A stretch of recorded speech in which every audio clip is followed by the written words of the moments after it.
Probably to show us what we're really like as human beings, rather than lovers. I think we're more villains. And I think that one of the frightening things is how much we recognise in a character such as Iago ourselves. So, yeah, I think it's something to do with that. We see something of ourselves in the villains.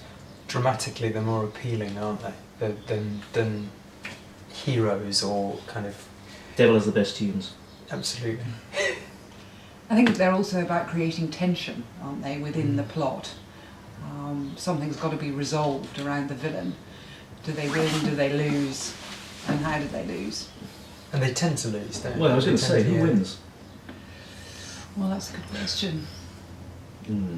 Well, Iago doesn't die at the end.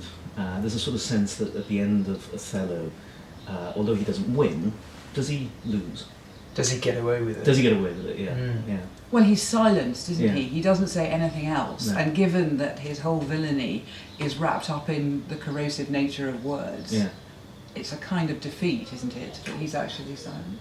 I don't know. I think he just says, that's it, I'm not going to talk anymore. And he doesn't. So job done, perhaps. Yeah, done.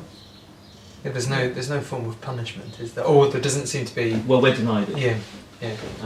So to some extent it is a victory of sorts. You know. Some of them don't get away with it. Richard III, for instance, he loses it all. And Claudius, of course, doesn't get away with it. Tries very hard, lasts to the end, but dies in that marvellous bloodbath at the end of Hamlet. How much do we want them to get away with it anyway? I mean, you know, it comes back to the original point. Do we want to see these villains killed on stage before us? And how do we feel if we're denied that pleasure? And to your point as well about the tension, you want things to be upset, but you want them to be resolved before you go home, before you leave the theatre? Well, it's more comfortable, isn't it? Yeah. Well, I suppose we do, don't we? But whether they're resolved in death, which happens most of the time, doesn't it? I mean, Iago's situation is unusual, I think. There are a few problem characters. There's Shylock as well in The Merchant of Venice, which to a modern eye is not so much a villain, more of a victim, and he meets a similar fate to Iago. Yeah, I mean, that was the first play I think I ever studied when I was doing O-levels, and I've always been conflicted about Shylock. Have you ever taught it? Yes. Yes. You've taught it. And how did the students respond to it?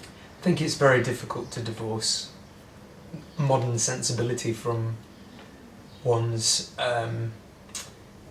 appreciation of the character or a modern interpretation of the character. There is a certain element that you can't deny history, you can't go back on what people think these days, and particularly as the character is a Jew as well. I think post the Second World War, post the Holocaust, there's a lot of kind of baggage with that character.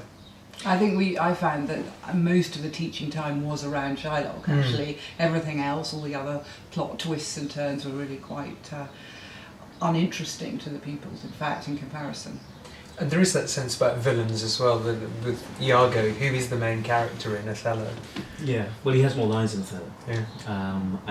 I was just thinking when you were talking about how sometimes teachers' expectations or preconceptions or inherited assumptions about the villains that they're teaching sometimes are at odds with the students' responses.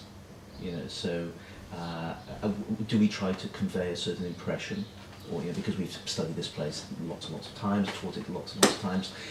You know, we talked about Lady Macbeth earlier and Macbeth, and to what extent the students differ from our views of these characters. And I wonder whether that some of those villains, we as fully grown adults appreciate the complexities and what they've gone through and what they're thinking and why they're acting in that way, in a way that young people don't, thankfully. Be worrying if a 13-year-old empathised completely with Iago. Not that I do. I don't empathise with him at all. But I sympathise with his view, because he is described as having motiveless malignity, isn't he? But he thinks he has two motives. He suspects that, or at least he thinks that Othello slept with his wife, and he's being passed over for promotion. Two very good reasons for attacking the boss. And to some extent that makes him more understandable. But sometimes I think you find the pupils have a really visceral response, which perhaps we've lost as adults to a particular character. As you were saying earlier about Lady Macbeth, how quickly often they respond negatively to her. Well, they don't expect women to behave like that. Yes. Well, why is that? Is that just because that hasn't come within the range of their experience yet, or is it a shock?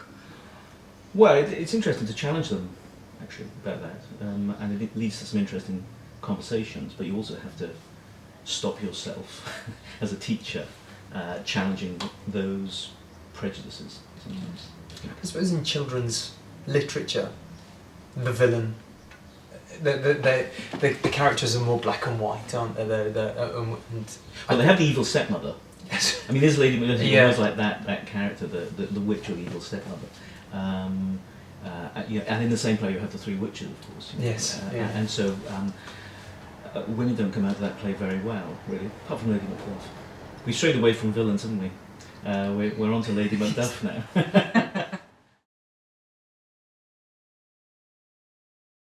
Well, I went first last time.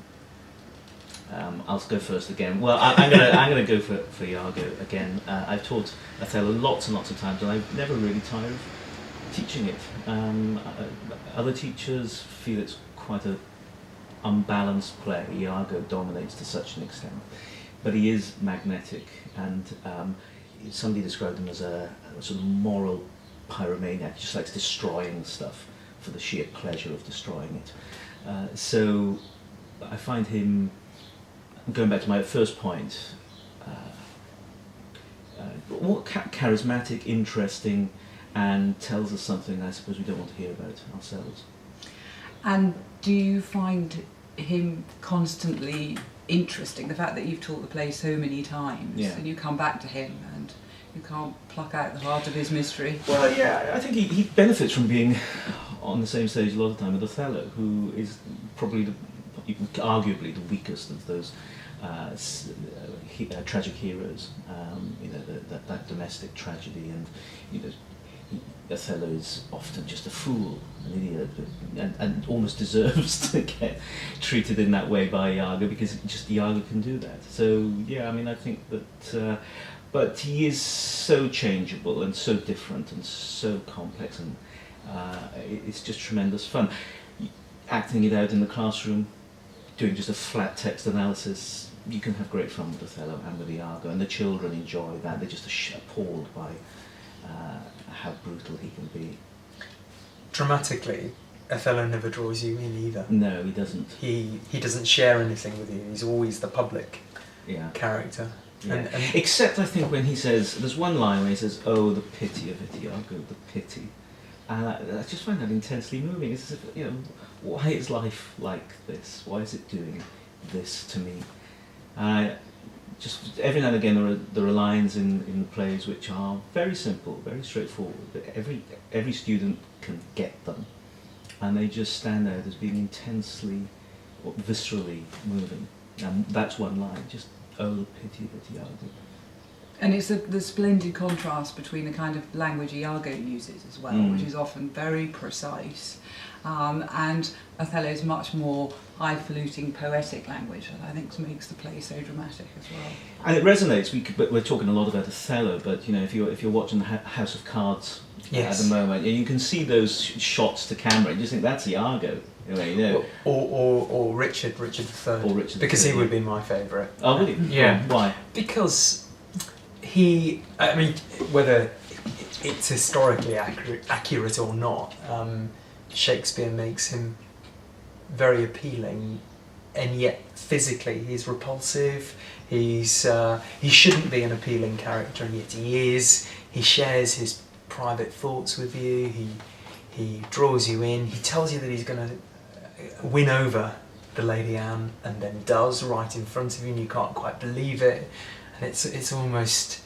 So you feel part of the plot. Yeah, exactly. Yeah. In the same way that maybe because Iago draws you in and tells you what's about to happen. You're almost complicit with these characters, and the poor heroes, or the good characters in inverted commas, they're less inclusive. They don't really involve you in their plots. When you teach that play, does that disfigurement, that twisted body and twisted mind, how do the students respond to that?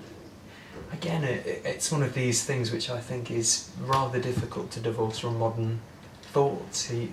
Does it make him actually, to a modern audience, a much more sympathetic character, whereby people think, well, he almost has a motive because of the way he's been treated. And I'm not entirely sure that Shakespeare doesn't suggest some of that himself by some of the comments that he talks about, where he said, you know, because I was the way he's been born, etc. Well, I think there's probably some links with him and Claudius, who is my villain, in the sense, but Claudius doesn't draw you in, does he? I mean, he is very much the public face, and so good at that. I think that's why I admire him, in spite of what you find out later on is real personal turmoil when he tries to pray and he can't, and he finds that his sin is constantly with him. But when I teach Hamlet, I find that he's a very recognisable figure from, dare one say, in modern politics. The sense of the public face, but actually the corruption lying behind. And of course there's all that wonderful imagery about subjuration in Hamlet. So although he doesn't draw you in, and after all what he's done has happened before the play starts, I admire him. I think I admire his ability to function, having done that.